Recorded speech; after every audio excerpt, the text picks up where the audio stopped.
Alright, so we've got some updates today in regards to Final Fantasy XVI, one of which will probably be incredibly controversial. And then of course we're going to dive a little bit more into those uploads that have been heading to the Japanese sections of the Final Fantasy XVI social media accounts. And then we're going to speculate a little bit more on Typhon/Typhoon, however it is you pronounce that name of that character. But if any of that sounds interesting to you, feel free to click the like button and subscribe if you want to stick around for more Final Fantasy news. I'm trying my best to reach 1,000 subscribers, and we're kind of getting close to a degree. So starting off with that first bit of info that's going to be very controversial, because I know a lot of people have different viewpoints on the Saudi Arabian government and how they handle things, but this is being reported to us from the Final Fantasy XVI hub on Twitter. They go on to say the Saudi Arabian Public Authority for Media has announced that Final Fantasy XVI will not be released in Saudi Arabia because the publisher's unwillingness to make the necessary changes to the game. Now again, this is the Saudi Arabian government we're talking about here.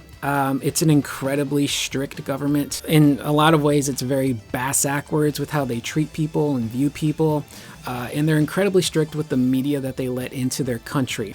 This is also a country talking about, where like if the WWE heads to Saudi Arabia, any women that compete at those events have to be covered from the neck on down. So they're incredibly strict with what they can show and what can't be shown. And Final Fantasy XVI is rated M for a few things: blood and gore, partial nudity, sexual themes, strong language, and violence. Now, we don't have any concrete information as to why the game has been banned from that country, or at least will not be released in that country, but a lot of people are speculating that it most likely will have to do with nudity. Now, if we look at previous Final Fantasy XVI trailers, there are sequences where they show Benedicta and Barnabas post-coitus, I guess you could say would be the best way to describe it. So there's a pretty good chance that even if you don't see the character of Benedicta fully nude or even partially nude, seeing her from behind without any clothes on could be enough to be like, hey, we don't want that in the game. You guys need to remove that. Hell, for all we know, maybe Barnabas is the one that we see naked and he stands up and we see his butt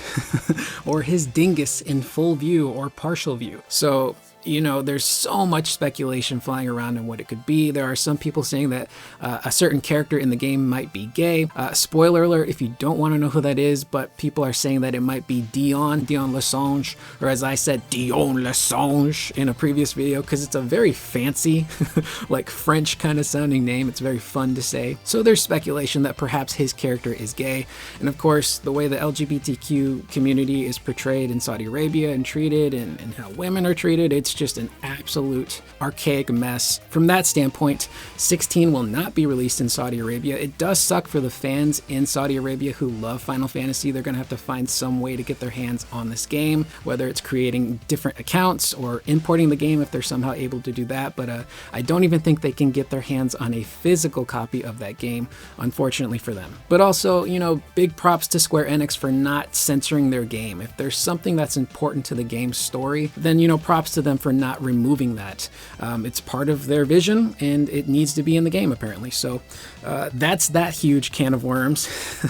So let's go ahead and move on to the more fun, lighthearted stuff, and that's the videos that have been releasing on the Japanese Final Fantasy XVI social media accounts. Now, the one thing that is weird here, and myself has noticed this and other people like Blitz and have pointed this out, but it is weird that these clips are making their way to the Japanese YouTube channels and Twitter accounts, but not the American ones. So everything is in Japanese, but based on what I've watched, it kind of seems like we got this info already with the state of play and the PAX East panels, but they really go in depth in these videos with the combat, especially the training mode, which I pointed this out in previous videos. The training mode definitely looked like it was something out of a fighting game, from the different parameters that you can set, from how the training dummy will react to, will they counterattack you? Will they just stand there? Will they block? Will they do like high, mid, or low attacks?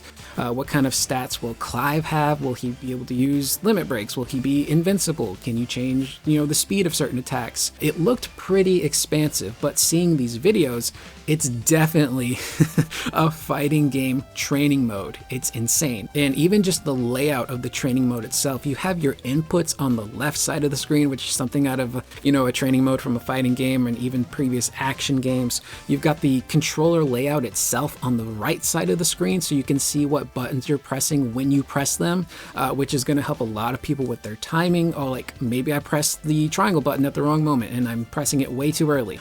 So it's incredibly expansive, and the amount of parameters that can be changed is pretty astounding. And a lot of that has to do with the game's combat designer. Again, it's Ryota Suzuki, who worked previously on Devil May Cry 5. That game also had a really rich and expansive training mode for it as well. But also Suzuki has a very rich pedigree that comes from Capcom. So he's been around a ton of different fighting games that he's worked on, whether it was fine-tuning things or working on certain effects, or being a programmer, or just having like special things. Just being around that type of environment at Capcom where you're living and breathing fighting games, he's probably picked up a lot when it comes to how they handle training modes and just overall combat. So it's really cool to see it's not just like a Devil May Cry clone, but to see that they're really putting a pretty big concerted effort into how the game's going to play and how they're going to teach people how to play. That's really cool. We also get some more stuff on the AI companions. We see more Torgal stuff. Again, Torgal can be issued commands. He can heal you, he can attack the enemy, he can set up combos, do combo finishers. The one thing that I was really curious about was how aggressive your companion AI would be. So will they be doing a ton of damage? Will they be constantly fighting? And based on the footage, it looks like Jill was kind of doing a very small amount of damage, whereas someone like Clive, the main character you're controlling, is going to be doing a ton. There's also probably going to be sections in those battles where your AI companion will have a scripted event where they unleash a really devastating move that will stagger the enemy and probably do a lot of damage. We see that with Sid, where he casts a really strong storm of lightning bolts, which does an insane amount of damage on the enemy and also seems to stagger them a bit. So I think it'll be a mix of, kind of slightly aggressive AI with little damage to, having those moments where there will be scripted attacks. They went over more of the ability tree stuff, which we talked about in previous videos, especially the state of play coverage. But again, there's going to be the auto allocation. If you don't really know what you want to upgrade, you can have the game decide for you. You can also reallocate your points yourself. So if you upgrade something and you decide, I'm not really a big fan of that, or I'm not using it that much, you can remove those points and put it towards something else, which is really cool. And then of course, the more you upgrade certain abilities, the more they're going to actually get buffed out, not just in terms of their damage, but in terms of how many hits they do to the opponent, as well as probably some slight animation changes. You see in the video Clive doing that fire attack from Phoenix, where they show the standard version, it just hits once, it launches the enemy in the air kind of, and it does a specific amount of damage. But after upgrading it, you do multiple hits and the enemy goes a little bit higher into the sky. So that's pretty standard fare for action games. The more you upgrade something, the more it's going to do in terms of damage and in terms of animation changes. So that's really nice to see as well. And then of course, we're going to end the video talking about Typhon/Typhoon, depending on your level of literacy.